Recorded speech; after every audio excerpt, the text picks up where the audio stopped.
നമസ്കാരം. I am saying that you have sold India. You have sold our mother, Bharat Mata. Do you have no shame? देश को बेचने वाले कौन है? Who has sold? I tell you who has sold.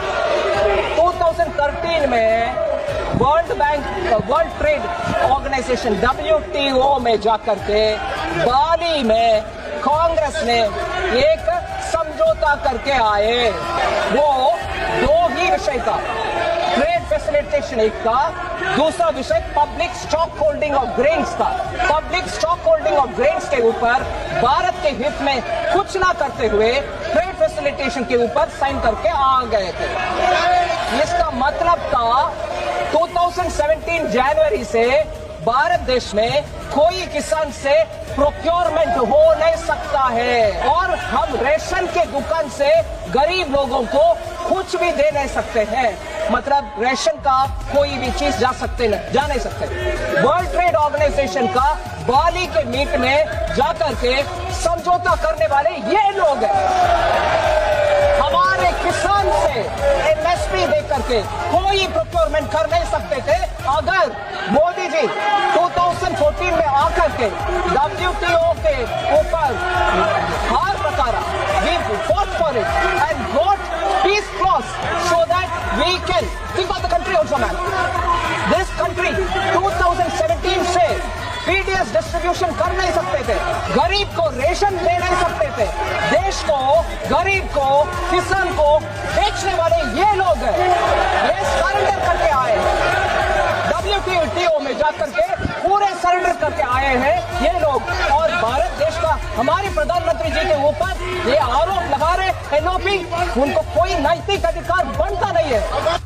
ഈ വീഡിയോയുടെ തുടക്കത്തിൽ എനിക്ക് ആദ്യം വിശ്വസിക്കാൻ പറ്റിയില്ല. കാരണം നരേന്ദ്രമോദിക്ക് എതിരാണ് പറയുന്നതെങ്കിലും അയാൾ അതിനുവേണ്ടിയാണെങ്കിൽ കൂടി ഭാരത് മാതാ എന്നൊരു വാക്ക് അവിടെ ഉപയോഗിച്ചു. രാഹുൽ ഗാന്ധിയുടെ ജീവിതത്തിൽ ആദ്യമായിട്ടായിരിക്കും ഒരുപക്ഷെ ഭാരത് മാതാ എന്നൊരു വാക്ക് അയാൾ ഉച്ചരിക്കുന്നത്.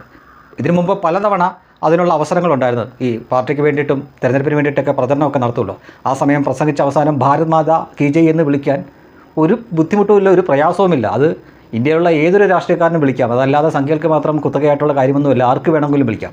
അല്ലാതെ ചില പ്രത്യേക ആവശ്യത്തിന് വേണ്ടി മാത്രം ഉപയോഗിക്കേണ്ട ഒരു വാക്കല്ല ഭാരത് മാതാ എന്നത്. ഇവിടെ നരേന്ദ്രമോദിക്കെതിരെ പറയാൻ ആണ് അയാൾ ആ വാക്ക് ഉപയോഗിച്ചത്. ഇന്ത്യയെ വിൽക്കുന്നു, ഭാരത് മാതാവിനെയാണ് വിറ്റതെന്ന്. അല്ലാത്ത സമയത്തൊന്നും അയാൾ ആ വാക്ക് ഉപയോഗിക്കത്ത് പോലുമില്ല. ഭാരത് മാതാ കി ജയ് എന്ന് സംഖ്യകൾ വിളിച്ചാൽ സംഖ്യകളെ കളിയാക്കാൻ വരെ തയ്യാറാവുന്ന കൂട്ടരാണ് എന്ന് ഓർക്കണം. പക്ഷേ ഇത് നല്ലതാണ്, ഇത്തരം ചില ഡിബേറ്റുകളൊക്കെ ഇടയ്ക്ക് നല്ലതാണ്. എങ്കിലേ പുതിയ തലമുറയ്ക്ക് മനസ്സിലാവുള്ളൂ ആരാണ് യഥാർത്ഥത്തിൽ ഇന്ത്യയെ വിറ്റുകൊണ്ടിരുന്നത്, വിറ്റ് തിന്നുകൊണ്ടിരുന്നതെന്ന്. 2004 മുതൽ 2014 വരെ ഇവിടെ ഈ ശിവകാശിയിൽ ഉണ്ടാക്കുന്ന പടക്കം പൊട്ടിക്കുന്ന പോലെയായിരുന്നു ഇവിടുത്തെ നമ്മുടെ മഹാനഗരങ്ങളിൽ അടക്കമുള്ള സ്ഥലങ്ങളിൽ ബോംബ് സ്ഫോടനങ്ങൾ നടന്നുകൊണ്ടിരുന്നത്. എത്ര എണ്ണമായിരുന്നു. നമ്മുടെ രണ്ട് കയ്യിലെയും വിരലുകൾ മതിയാവാതെ വരും അത്രമാത്രം സ്ഫോടനങ്ങൾ ഇവിടെ നടന്നുകൊണ്ടിരുന്നത്. എല്ലാവരും മറന്നുപോയെന്നാണ് ഇവൻ്റെയൊക്കെ ധാരണ. ഇവിടെ ഒരു ഭീകരാക്രമണം നടന്നു കഴിഞ്ഞാൽ അതിനെ അപലപിച്ച് രണ്ട് വാചകം അടിച്ച് പിന്തിരിയുന്നതല്ലാതെ യാതൊരു പ്രതികരണം നടത്താത്ത കൊഞ്ഞാണന്മാരായിരുന്നു ഈ രാഹുൽ ഗാന്ധിയുടെ നേതാക്കൾ അടക്കമുള്ളവർ. അവരാണ് ഇപ്പോൾ നിന്നിട്ട് ഈ വാചകങ്ങൾ അടിക്കുന്നത് എന്ന് ഓർക്കണം.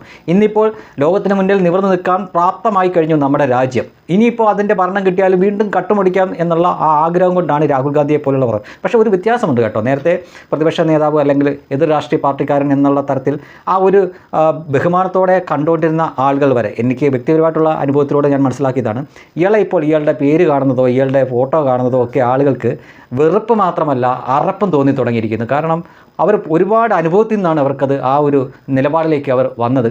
ഒരു അവസരത്തിലും ഇയാൾ നമ്മുടെ രാജ്യത്തോട് ഒരു കൂറ് പുലർത്തുന്നതായിട്ടോ സ്നേഹം കാണിക്കുന്നതായിട്ടോ നമ്മൾ കണ്ടിട്ടില്ല. അത് ഒരുപാട് നിരവധി ഉദാഹരണങ്ങൾ നമുക്ക് മുമ്പിലുണ്ട്. ഏറ്റവും ഒടുവിലായിട്ട് ഡൽഹിയിൽ ചെങ്കോട്ടയിൽ നടന്ന ആ തീവ്രവാദി ആക്രമണത്തിനെ അപലപിച്ചുകൊണ്ട് പോലും ഇയാൾ ഒരു അക്ഷരം പറയുകയുണ്ടായില്ല.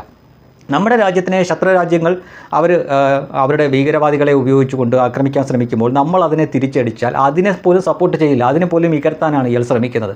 ഈ രാജ്യത്ത് ഈ കഴിഞ്ഞ 10-12 വർഷമായിട്ട് നടന്ന എല്ലാ നല്ല കാര്യത്തിനും അയാൾ തുരങ്കം വെച്ചിട്ടുണ്ട്.